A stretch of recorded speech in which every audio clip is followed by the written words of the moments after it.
Gudrības vārds 1, Tatjana Mikušina. Iemīļotais Jēzus, 22. maijs 2005. gads. Iesvētījuma ceļš, ko es mācu, ir pilnīgas pazemības ceļš Dieva gribas priekšā, pilnīgas pašadeves un pašu uzupurēšanās ceļš.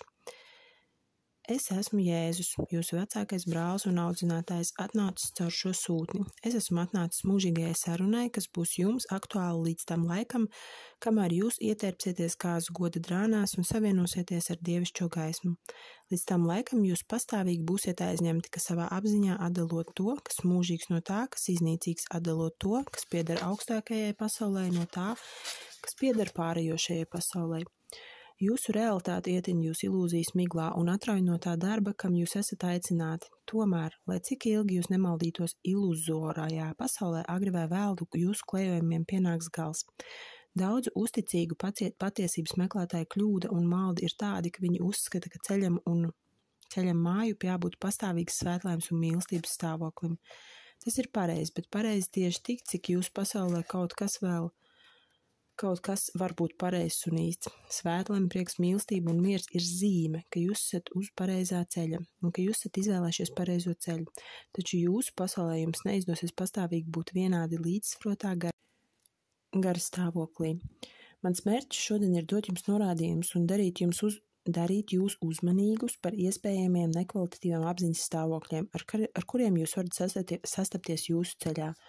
Un nevienmēr šādi stāvokļi liecinās, ka jūs esat novirzījušies no ceļa. Tas, kas no jums tiek prasīts vienmēr visu ceļu garumā, ir pastāvīga jūsu stāvokļu analīze un izšķiršana. Iedomājieties, ka jūs patiešām esat devušies ceļā un sākumā ejat tādā laikā, kad spīd saule, vēja nav un viss zied un smaržo.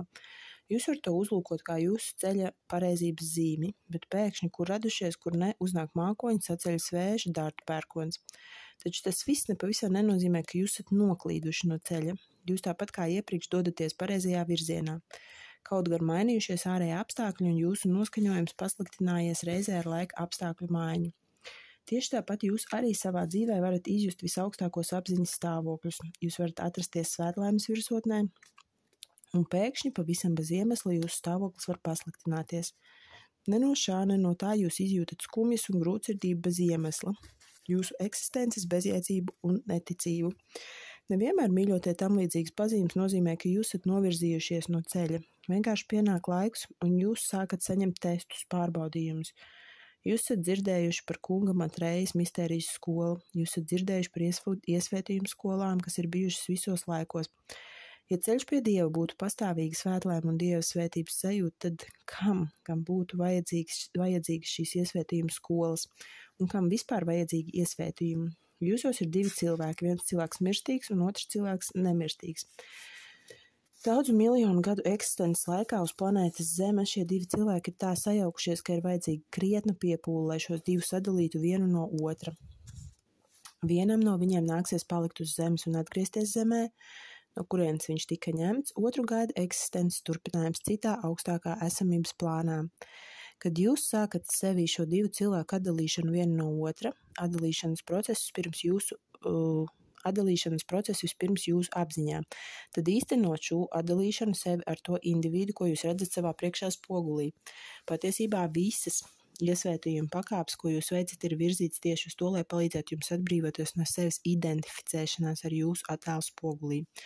Lūk, kāpēc saka, ja jūs vēlaties redzēt savu ienaidnieku, pieiet pie spoguļa un paskatieties uz viņu.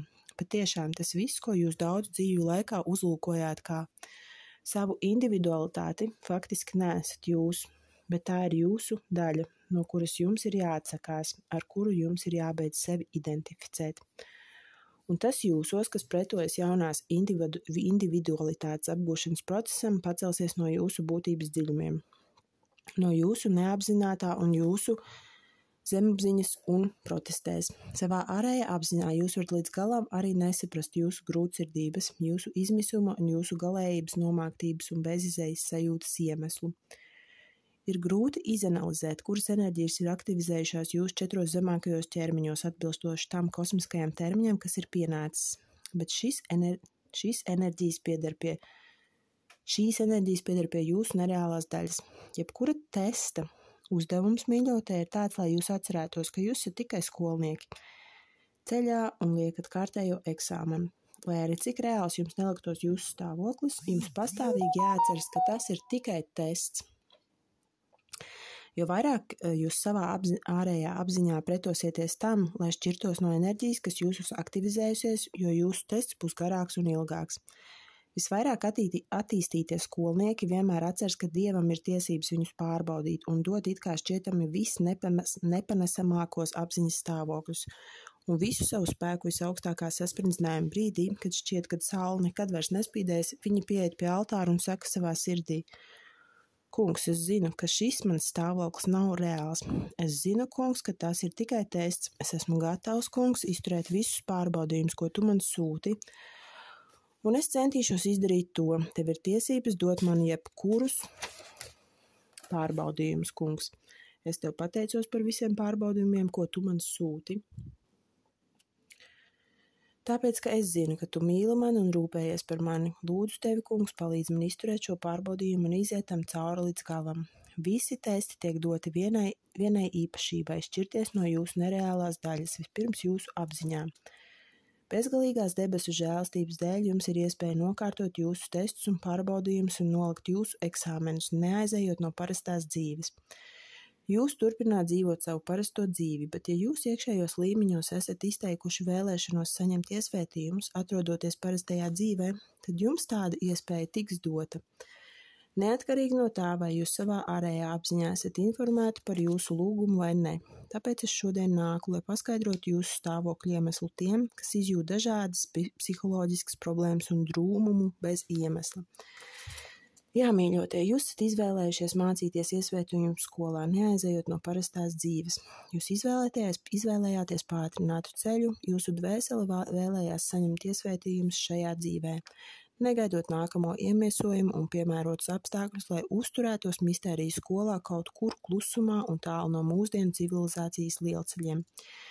Šis iesvētījuma ceļš, rožu ceļš, ir tas ceļš, kurš jums visiem ir jānoiet.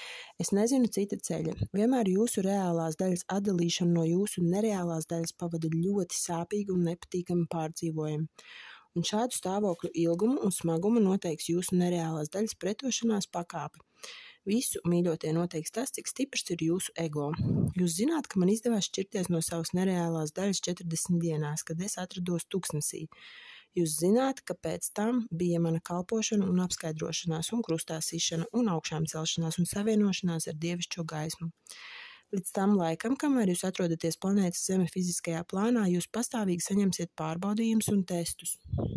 Ja jūs šķirsieties no savas nereālās daļas, tad jūs nevarēsiet vienkārši atmest ar roku visai pārējai cilvēcei un ielīst kaut kur siltā vietiņā debesīs. Neceriet, mīļotie, ka ar jūsu savienošanos ar gaismu beigsies jūsu attīstība. Jūsu saspringzinājums, jūsu darbs un atbildība viss tikai sāksies, jo lielāks būs jūsu spējas, jo lielāks slodzi jūs uzņemsieties un jo lielāka būs jūsu kalpošana. Vajag iemīlēt spriedzi, vajag iemīlēt kalpošanu. Jūsu mīlestības augstākā forma būs līdzcietība pret visu cilvēci, pret visām dzīvajām būtnēm, un jūs būsiet gatavi ziedot sevi, lai glābtu cilvēci. Jūs būsiet gatavi ziedot visu savu laiku, visus savus sasniegumus un visus savus ķermeņus. Iesvētījuma ceļš, ko es mācu, ir pilnīgas pazemības ceļš Dieva gribas priekšā, pilnīgas pašadeves un uzupurēšanās ceļš. Nav cita ceļa, mīļotie, un mūsu uzdevums ir virzīt jūs pa šo ceļu un sniegt jums vajadzīgo palīdzību. Es esmu Jēzus, un es runāju no visaugstākā mīlestības punkta pret katru no jums.